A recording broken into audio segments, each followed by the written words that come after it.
Coming up on this episode, author Robin Knight joins us to celebrate 15 years of his adventures, romances, and rom-coms.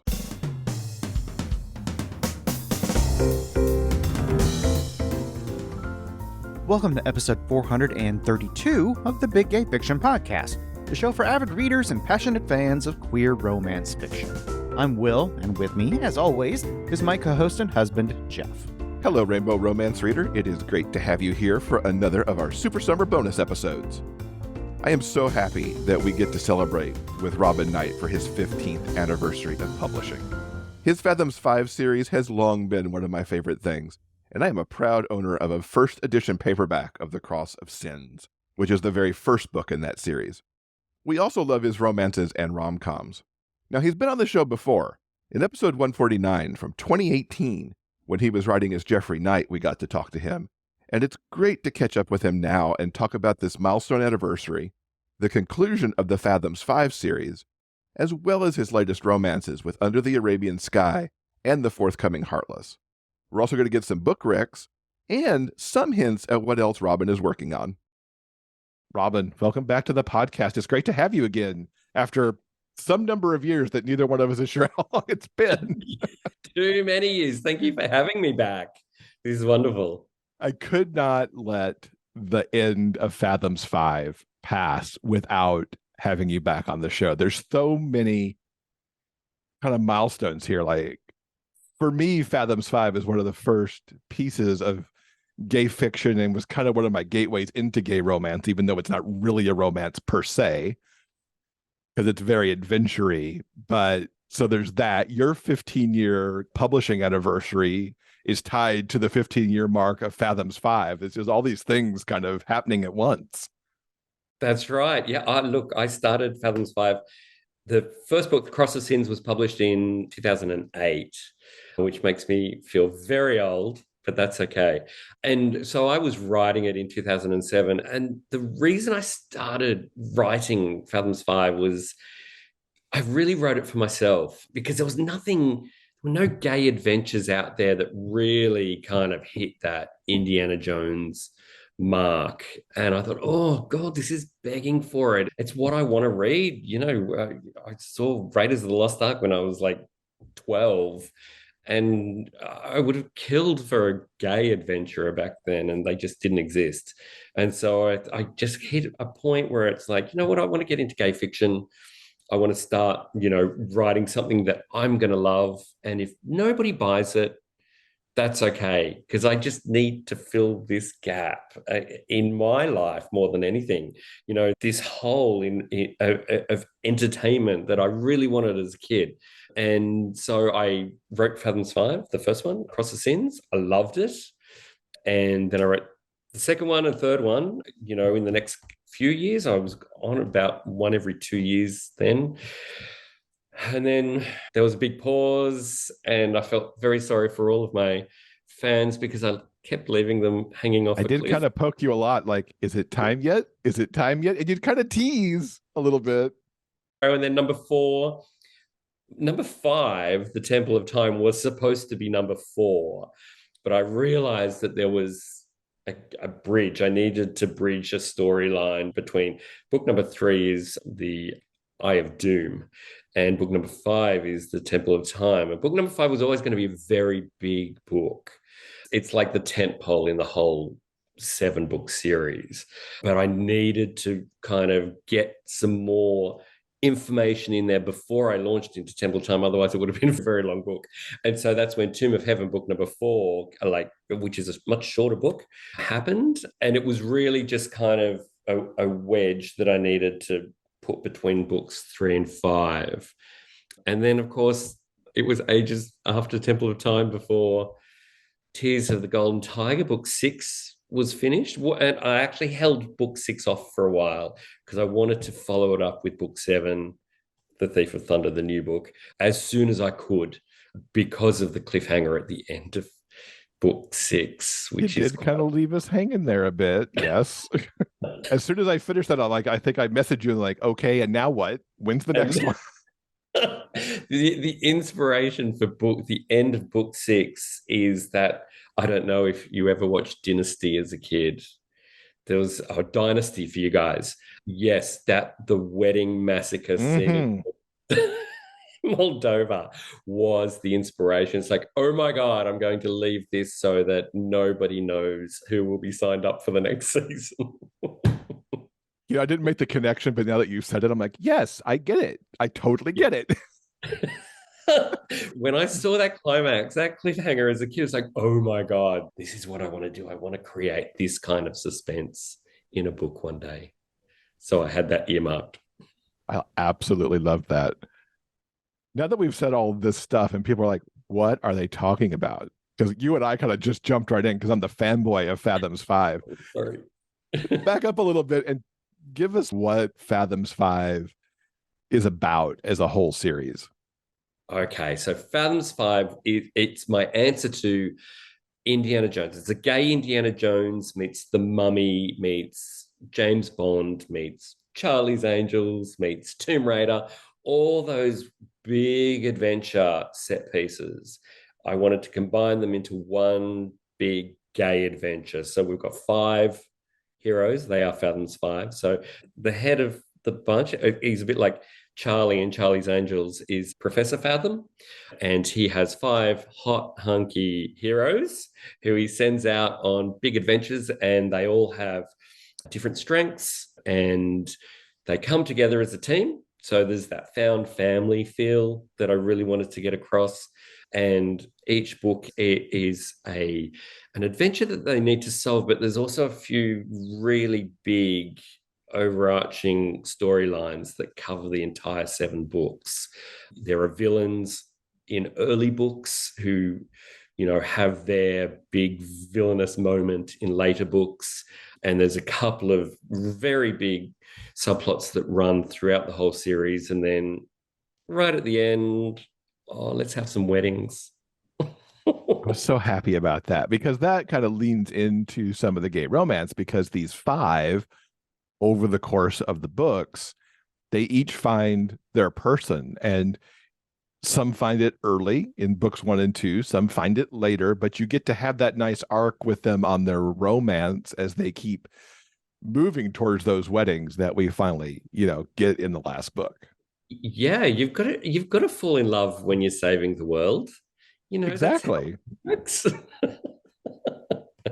So that's Fathoms 5. It's total escapism. They're big roller coaster rides. I know they're exhausting to read back to back, and they're exhausting to write as well. We're going to talk about that a little bit too, because I can only imagine. They're very chunky, yeah, very technical, adventure is very, it's a mechanical beast to write. And so, yes, to read them is, you have to buckle up and you have to take breaks. But yet it's a totally bingeable series. Like you could sit down and decide to binge a bunch of Indiana Jones movies, for example, because of the ride that they take you on. And I think the series kind of moves along in that fashion too, where you could get a big tub of popcorn and just sit down and instead of a popcorn movie, have a popcorn book. Yeah, and there's 15 years of Robin's life in a day. There was recently a reader contacted me and she had never started them, and she literally read the first 4 books in one go and said, I have to stop, like literally in a day, and said, I have to stop. I'm taking a little break and then I'm going to read the next 3. And she took a break for a few days and then devoured the last 3. And she was very happy. She was in a zone, that's for sure, in a very big action-packed zone. And I'm glad you mentioned James Bond, because I really feel like parts of Thief of Thunder, without giving away probably no spoilers, because of what's on the cover of the book anyway, we are in space. And then some of this was like Moonraker. This is Moonraker in a lot of ways. Yeah, Moonraker was the first James Bond movie I ever saw when I was a kid at the movies, and I don't know, James Bond back then. I know it was campy, Roger Moore, but gosh, they were so much fun. And Moonraker was such a big idea, stealing space shuttles to build your own, empire out in space. And I thought, oh, I would love to end Fathoms 5 on that.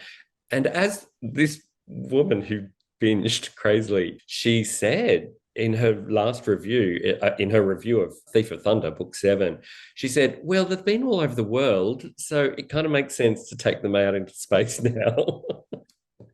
Well said, person who binged the books, because that's absolutely right. They have to go somewhere else off-world now. Yeah, I mean, there are a few places on Earth, but I needed some different action. For the last book, I wanted to incorporate a little bit of the temple and traps business, but there's only so many temples and traps that you can kind of come up with. And I knew I always wanted the Moonraker climax right at the end. And so this, the 7th book is very different. It does have the space adventure. It's also got weather disaster. I love a good weather disaster, so that was just right in my sweet spot. I did too. And it's kind of ironic because N.R. Walker, who I love, is releasing her Storm Chasers series. She's started releasing them now, and they're all coming out. And I thought, oh, I hope she doesn't think I'm stealing her thunder.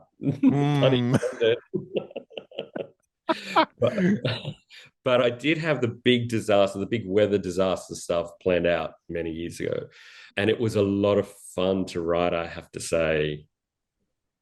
I have to imagine it was, because it was just a blast to read. Seeing what was going to happen next and who was going to end up kind of like maybe just washing down the street for a minute. I loved when I started researching there's a big New York disaster scene. And when I started researching that and I discovered I've never been there, this is, writers can use their imagination, the Intrepid Museum. I thought, oh my God, that is so perfect. Why hasn't that been used in a movie before? That probably licensing, but but in a book, go for it. Yeah, and budget. The great thing about writing a disaster scene in a book is your budget is 0, as opposed to a movie. Having lived there for a number of years, I'm like, okay, I understand exactly where we are. I've been to the space shuttle museum thing on the Intrepid. Yes. So I understood all of that. So for me, it was like, this is awesome. I mean, in the same way that I watch a movie like The Day After Tomorrow. Yes. And just appreciate like, oh, that wave just took out my house right there. My apartment building, gone. I could appreciate the disaster that was unfolding. Great. Yeah. And writing that scene was, because it's a big chapter and it's a big thing to do. If you want to wipe out New York, that's a big thing to do. But I was also careful that, I didn't want it to be turn into a walking dead of bodies everywhere and things like that. So I kind of steered clear of that. And it was just it's more the suspense. Mm-hmm. That was the really important part, the tension of, can I do a spoiler? Should I do It's your book, so sure. Wave. And let's face it, we've seen waves come for New York before, but I kind of wanted to give it my spin. So the wave coming towards New York and just the tension and the separation of the characters, because that's another thing that I do love doing in the Fathoms 5 books is separating all the characters. It's a classic, dates back so many decades in storytelling, so many centuries. But, George Lucas did it so well in the first Star Wars movie. Separate the characters, 3 different groups, 5 different groups, however many you need. And that builds so much tension when you can put them into their own situation that needs to be solved. That's just a great mechanism for suspense. Mm-hmm. Absolutely. And the thing I liked so much about the New York scene and what you did separating the characters there, so often through the series, the characters are separated by continents. They come together usually at the end to take care of whatever the big thing is for the book, but they spend a lot of the book separated, trying to, bring disparate pieces together to solve the problem, much like Star Wars, where everybody eventually comes together for the end. In Thief of Thunder, you've got them all in New York, but separated. Yes. So bringing them all together in New York, so that big New York scene, which is in the middle of the book, it's almost like a climax before the climax. It's almost like, I really wanted to, I guess it's got a real Independence Day feel to it. There's that too, yeah. Yeah, where it's like, that's right, that big, massive scene is right in the middle of the movie. And then they have to go pick up the pieces. But bringing them together is always tough. When they are together, it's always really hard to write because you've got like a busload of characters. There's like 10 or 12 characters to bring together. It's very similar in the end of Temple of Time. It's so many characters who are all together and giving them all jobs to do, and without it looking like, I've got like a whole, tour bus behind me of characters. It can be tricky. You mentioned that you had to create connective material before Temple of Time. Yes. Did you in general have the series kind of mapped back when you started in 2007 with the first book, like what was going to happen and how the big arc was going to be set up? Or did you kind of make more of this up as you went along? A lot of it is there very early on. If I didn't have it in the first book, I definitely had everything in the second book.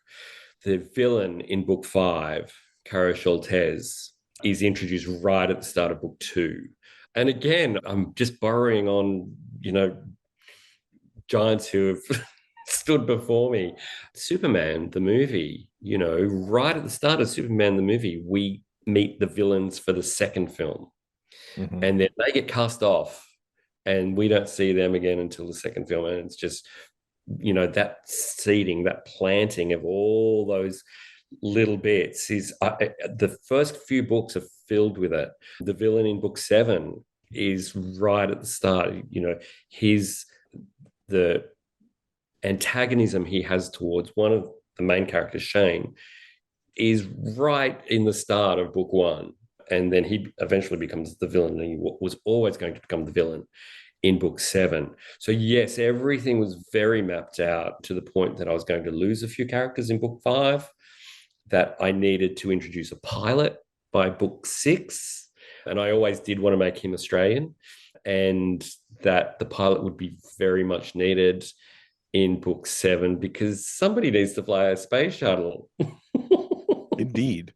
To hear you talk about it now, I mean, you could look at some of the tent poles of like Indiana Jones, Star Wars, and certainly Star Wars is probably the better example because Lucas has always talked about how he had a vision for that original 9 picture set. But we look, more recently at how Marvel kind of set up, when they started with Iron Man to get us to Infinity War, there was a plan. Yeah. Across how many ever movies that was. I absolutely think writing adventure and suspense and action needs intricate plotting anyway. You can't just sit there and go, I'm going to write a mystery and not know anything, not know how it ends, first.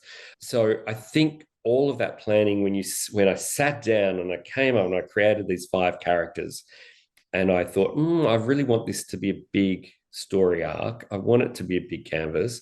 I didn't mean for it to take 15 years, but anyway, sorry, everyone. I planning and plotting are essential. There's absolutely nothing in that entire 7-book series that isn't there for a reason. And I think if you were to reread it again, you'd pick up so many clues really early on about things that are coming later in the books. So I kind of like that, they're very rereadable. And, is it finished? Is it? Well, let's just talk about that because now that you're saying that. So you mentioned, if people caught it, that people went missing at the end of Temple of Time and have been missing, other than people being like, I missed these people. There hasn't we haven't really had a moment to check in with them. And yet, in the epilogue of Thief of Thunder, here we are finding out about the Time Stormers. Yes. So I think a lot of people went into book 7 thinking that they would all come back in book 7. Indeed, yes. That's exactly where I went. Okay, sorry. My apologies. It was going to be too big a story. I think part of me was happy not to do that because part of me just doesn't want to let these guys go. I love them so much. I love writing their stories. I do need a break in writing action at the moment because it is really exhausting. But these guys, these cast of characters are so dear to me that when I separated a few out at the end of book 5, they were always going to become a spin-off series. I've always planned to write a time travel series, and they are the Time Stormers. So they will be coming soon. I have the first book all mapped out, and it's because it's time travel, obviously that's a bit trickier. And it does lean a little bit more on that kind of adventure magic kind of feel. But the first Time Stormers book is set at the end of the Second World War. We've got some Nazis as our villains, very Indiana Jones. Back to the basics of what I started.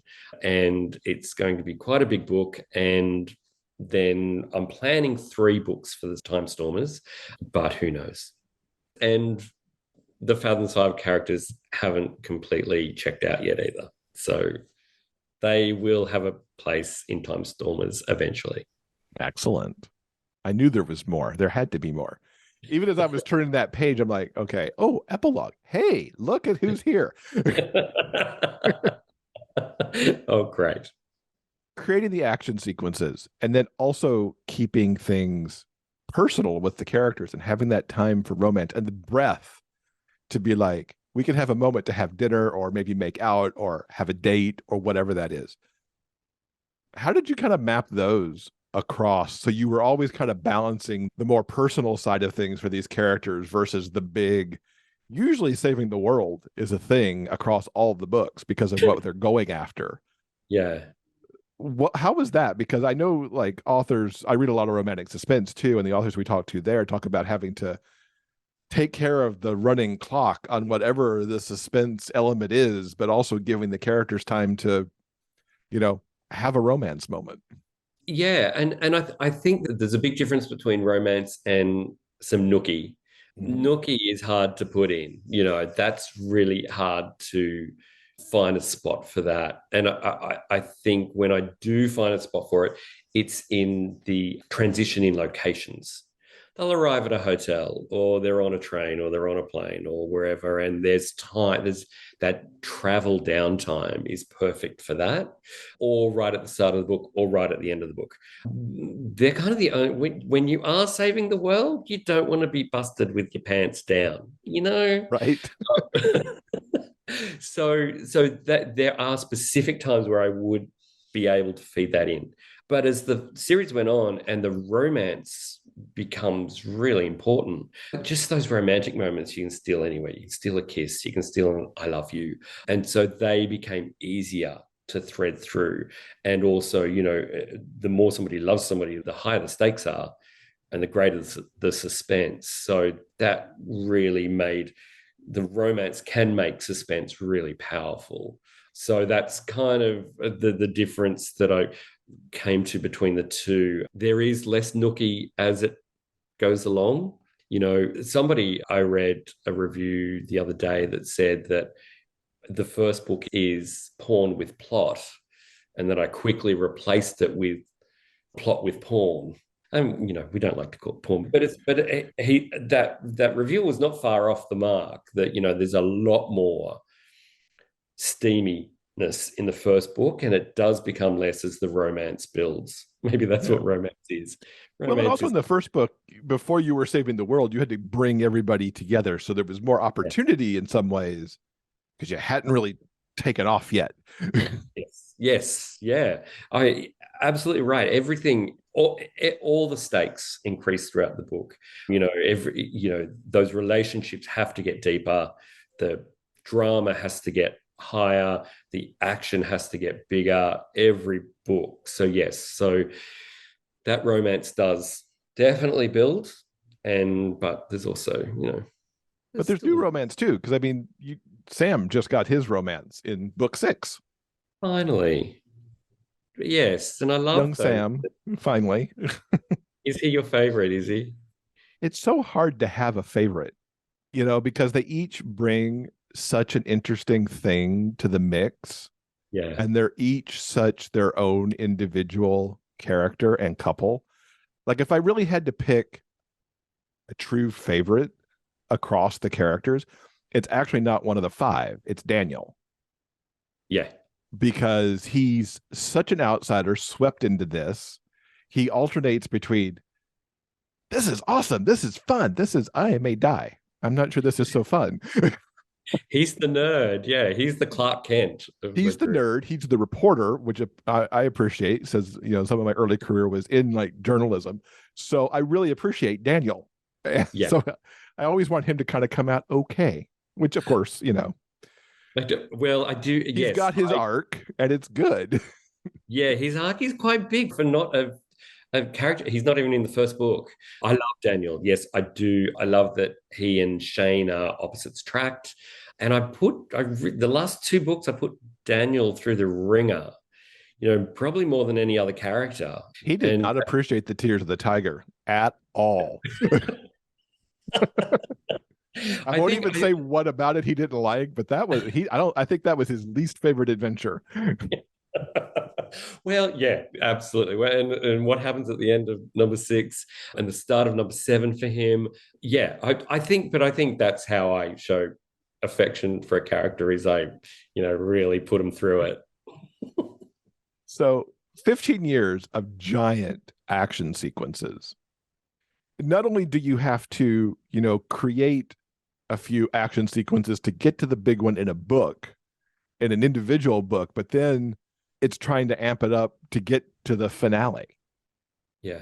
How do you go about like writing those big things? Like determining where everybody is and how everybody's moving? Is there like graph paper and charts? Or is it you're playing with action figures somewhere? Or, I should do that. There's lots of scribbling in notebooks, lots of scribbling. I tend to do a lot of, my husband can attest to this. I tend to do a lot of scribbling on notebooks while I'm cooking dinner. And he's like, when's dinner going to be ready? Like, oh, soon. I'm just going to get through this. It's, yes, lots of planning, lots of, again, amping up. Amping up is really difficult when I've got to kind of do better than the last action sequence. I hit a point in Temple of Time again, book 5. That book was in my head, that perfectly in my head for years and years before I wrote it. And that's got some really big action sequences in it in the middle where I separate everybody. And 3 of the characters have somebody who's very personal to them, who they need rescued in a very precarious, diabolical, we're going to kill you, Batman kind of way. Way back to the plots that the Riddler had to kill Batman in the old TV series.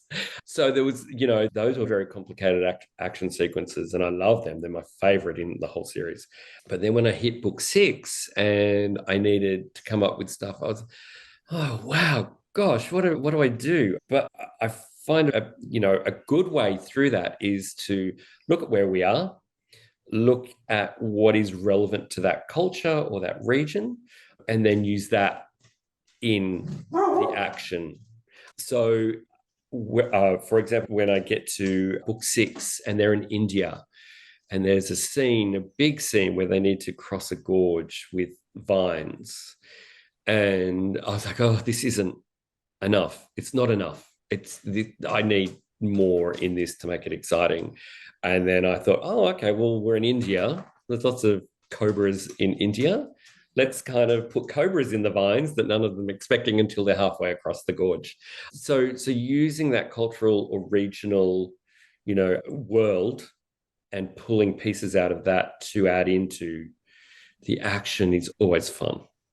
Do you have a favorite scene or moment? And it could be an action sequence or, some other moment between the characters kind of across the whole series? I do. I love, again, back to Temple of Time. So everything about Temple of Time is about time, obviously. It begins with a scene at Big Ben, the clock, and clocks and time are all the way through the book. It's a metaphor that stretches right through the book. And the villain, to distract the Fathom's 5 men from getting to their goal, he kidnaps three characters, and so three other characters have to go save them. And each character is put into a different ancient form of a clock that can kill them. So one is a water clock, and there's potential of drowning. One is the air clock, and there's a bomb attached to it. And one, is that right? Bomb attached to the air clock. And one is the wind clock. And so it's a windmill, in the Netherlands, and the character is hoisted up by a noose.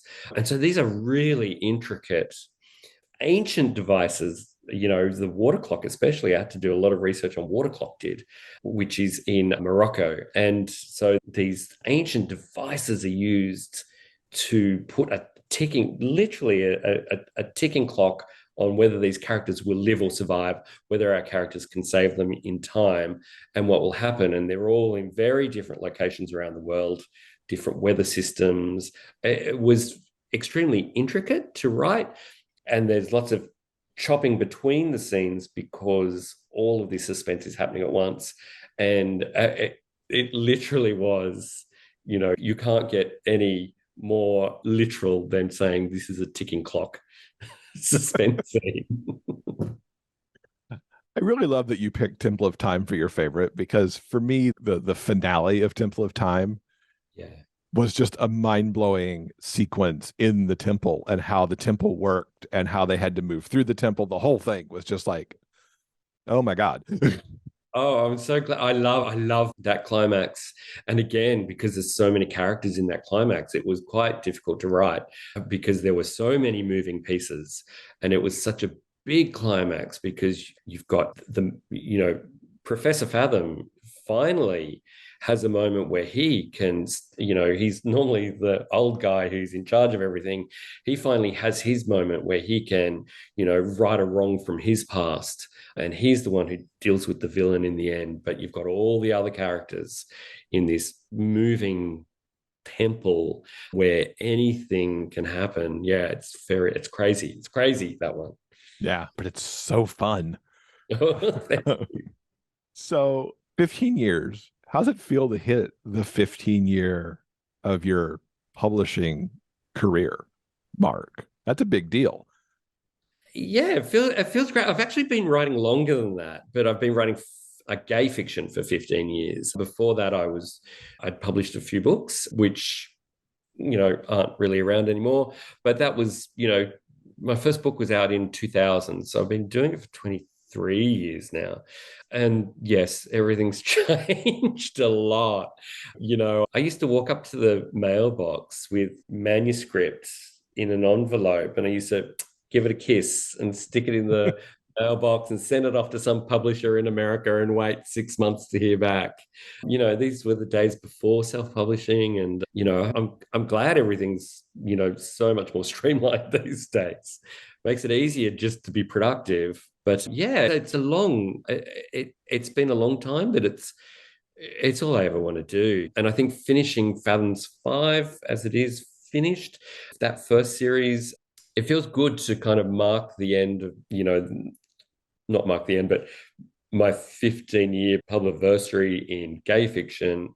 It's lovely to wrap up Fathoms 5 in its current incarnation at this point. And I need a break from the action, I have to say, because it is really hard to write.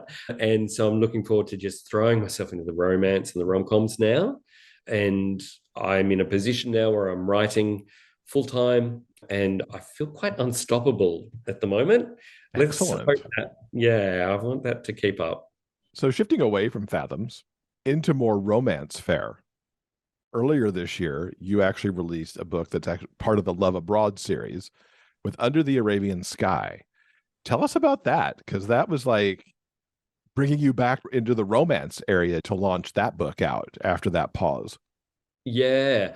So Love Abroad is it's not a series, it's a collection of 9 authors who were invited to be part of it. And the criteria was write a story set abroad, set somewhere that is off the beaten track. So we're not talking Rome, London, Paris, New York. It has to be somewhere where people aren't expecting. Take the reader on a journey that they may never go on, to somewhere where it's just not on their bucket list potentially, or maybe it is on the bucket list, and it's that impossible to reach bucket list.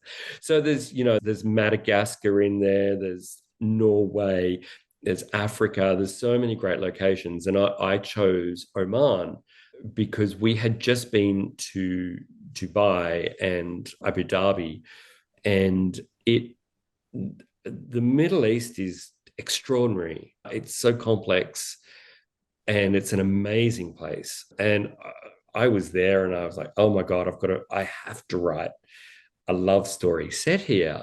But being in Oman, being in the Middle East, it's a Muslim country. And so that was a big challenge culturally to set a romance there. But when we were in Dubai, we went out to the desert. We went to a Bedouin camp, and the desert it's magnificent. We have desert here in Australia, which I've been to. It's nothing like the desert in the Middle East. All those sand dunes. I was blown away by this mysticism of the desert out there. It's incredible. And I really wanted to try to nail that in a book, despite the religious challenges that I was going to need to face in a gay book set in the Middle East. First and foremost, I wanted to bring the desert to life and to write a love letter to the sand dunes.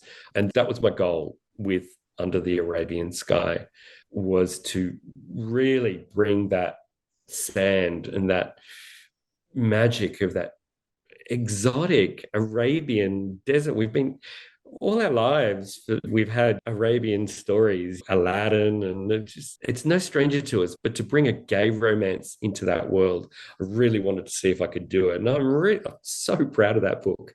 Like, I really love what I did with that. I wanted to make it as poetic as I could. I wanted to tap into all that English patient beauty and the culture, and just, really deliver something magical. I hope I did.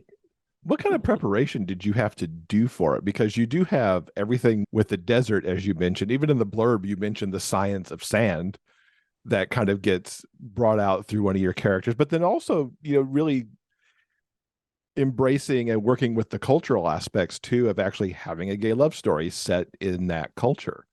When we were over there, we did a couple of tours and had a couple of amazing guides. And one guide we spent the morning with, and he was just so much information. I was a sponge. I was like literally taking notes during this whole day with this guy. His name was Muhammad, and he was a very strong character and believed very strongly in his own, in Islam. But also there was a very progressive side to him, and he really wanted to get through to us that, and this was something that's really struck me about the Middle East, was that I feel like it's a culture that doesn't want to be left behind, that although so much of it is archaic and so much of it is rooted in, centuries, thousands of years of religion, I also think that there's a very progressive side to them, that they realize that if they turn their back on the rest of the world, that, they're going to be left behind. And this is a culture that doesn't want to be left behind. This is a culture that actually wants to be a leading culture in the world. This is, you look at Dubai. Dubai is an astonishing city. There's innovation. It's dazzling. It's an incredible place to visit. And you come away feeling very much like there are rules that they will soften on, hopefully. And one of those is, I think, homosexuality. I think they're beginning to soften on how strict they are over there. There are obviously some states that are very strict, but I think in other places, they're realizing that, well, this is the world that we live in, and we're part of the world. So we can't put blockages up in certain things. I still wouldn't want to, walk down the street kissing my husband, but gosh, there's lots of other places in the world you can't do that as well. But I felt very much like this he spoke very openly about homosexuality and homosexuality in the Islam culture and the difference between home and religion. Sometimes that marries together and sometimes it doesn't. And that's one thing I really wanted to get through with the book, with Tariq, who is the Omani character in the book, with his family, that home isn't necessarily a place that needs to be governed by religion if it doesn't work for that family. So that's one thing I wanted to explore. And I just had lots and lots of questions for him. And it wasn't just about homosexuality. It's all about the way, women are treated in the Middle East. I honestly think there's big changes happening over there. And I just kind of wanted to pick up the challenge and go for it and see if I could write a book that didn't offend anyone and was kind of true to where they're at the moment. And now you've got another book on its way out that'll happen actually a week after this interview drops with Heartless. Just continuing your role of putting books out in 2023. Yes. And this time it's an MMM story too. Gosh, that was hard. Is this your first to do as MMM? It is. And it might be my last. Wow, it's really tricky doing 3. Yes, it's my first MMM, Heartless. I love it. I love this book. It took more out of me than I thought it was going to. Having 3 characters, it's set in New York, because I do love New York, and it's set in the real estate game in New York, which is very high-end, very cutthroat, very lots of wealth. And the first character you meet, Ashton, he's a very successful realtor, and he has a great career going, and he's worth an awful lot of money. He has an assistant, Bailey, who's secretly in love with him. And then a new guy comes into the firm. His name is Jax. And Ashton is immediately threatened by Jax because he's cool and charming and could take all the business away from Ashton. So that's how the book begins, but it doesn't end anything like that. Each character has their secret that they're keeping from the other characters. A threesome forms between them, but there are much bigger pieces at play. The tagline for the book is "Love is a 3-piece puzzle." So there's I can't give too much away, but and not only is it MMM, but it's also workplace. So they have to deal with a whole bunch of dynamics too. And I love a good workplace kind of romance scenario. And yes, it's enemies to lovers. It's opposites attract. It's lots of hurt comfort. There's backstories that it's not one of my rom-coms. It's a very serious romance with other aspects to it. That's all I can say. What can you tell us about the aspect that you mentioned that the writing of it really took it out of you? And I imagine it was probably different than how an action sequence from the Fathoms books also kind of drained you in a way too. Yeah. So the Fathoms books, I know it's coming. This one took me by surprise. This was not a book I was planning to write. I've got 40 books I'm planning to write all lined up, but this is one of those. And we all know as writers, there's always one that goes, "Hi, I'm new and I'd like to be written right now. I'm going to jump the line." Yes. This is a big line jump at this one. Jump straight to the front of the line. And I wrote it in about a month, and very different to Fathoms 5. I didn't have a plan at all. And so the plan was formed as I was writing it. I just had this thing where I wanted to write about the New York real estate market, and that that greed is good kind of theme that then falls apart by the end, because love is good at the end. But the characters did that thing where they ambushed me and they needed to go in a certain direction, and before I knew it, this corporate romance, it's extremely moving at the end. Like, it's a tearjerker.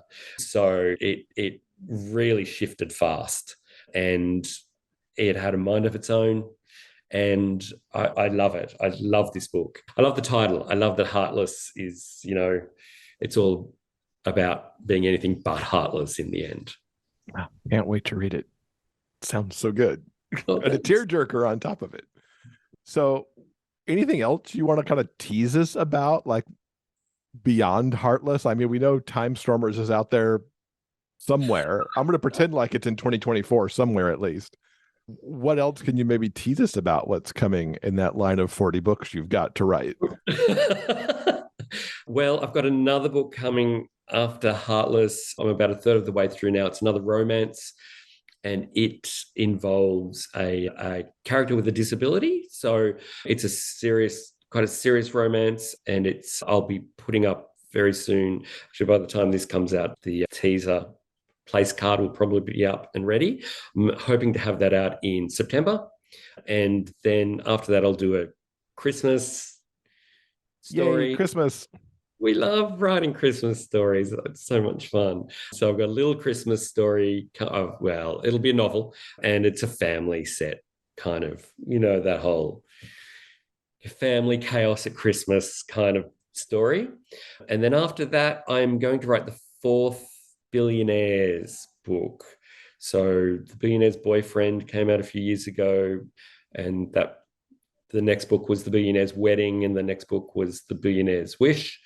So The Billionaire's Paradise is the fourth book, and I'm taking all those crazy, funny, lovely rom-com characters to Hawaii. Oh, nice. So that'll be fun. You need to do a research trip to Hawaii, right? Oh, let's do it. I'll meet you there. But that will wrap up the Billionaires series as well. So everything will be nicely closed off there, and they're going to have a baby. So, oh, nice. Yeah, it's cute family little finish. Excellent. Looking forward to all of that. So as we wrap up, we love to get recommendations here. What have you been reading or watching lately that our listeners should be checking out? Okay, I'm really slow. I don't know if I think I should be getting the recommendations because I'm really slow off the mark. I have just started this, which I'm loving, N.R. Walker's Dear Milton James, which is fun and romantic and sexy, and I love her writing. So I'm doing that. I'm actually doing that at the same time that I'm reading Call Me By Your Name, which I started a few years ago, and I picked it up recently, and it's like, wow, gosh, it's so heavy.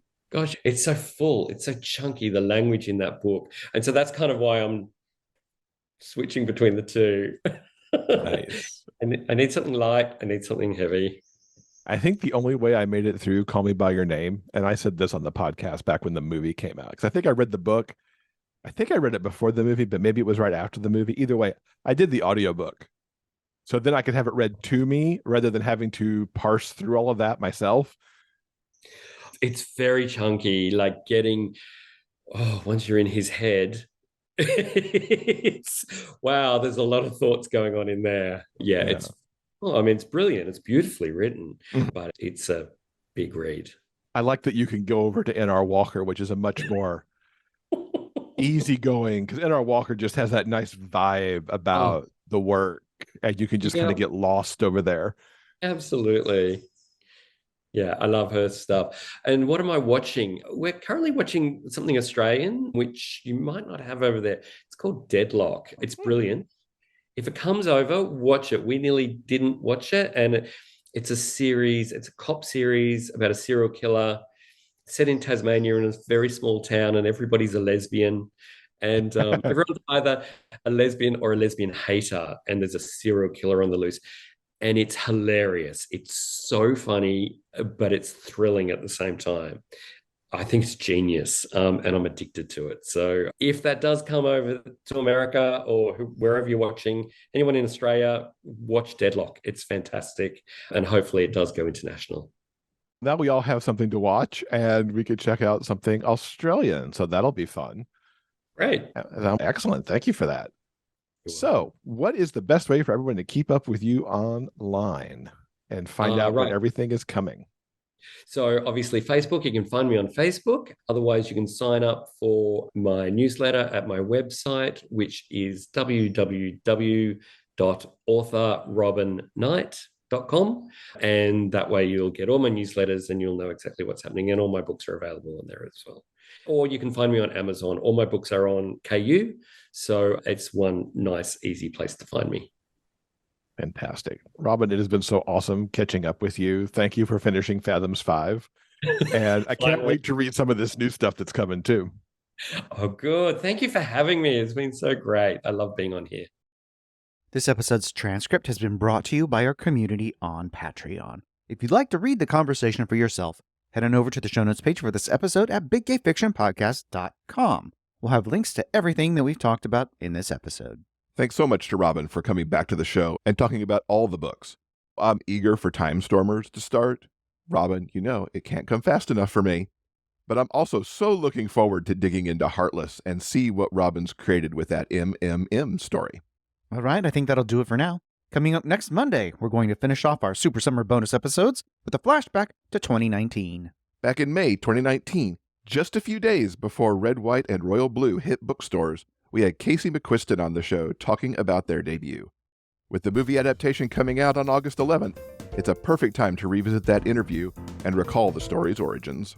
Thank you so much for listening. We hope that you'll join us again soon for more discussions about the kinds of stories we all love, the big gay fiction kind.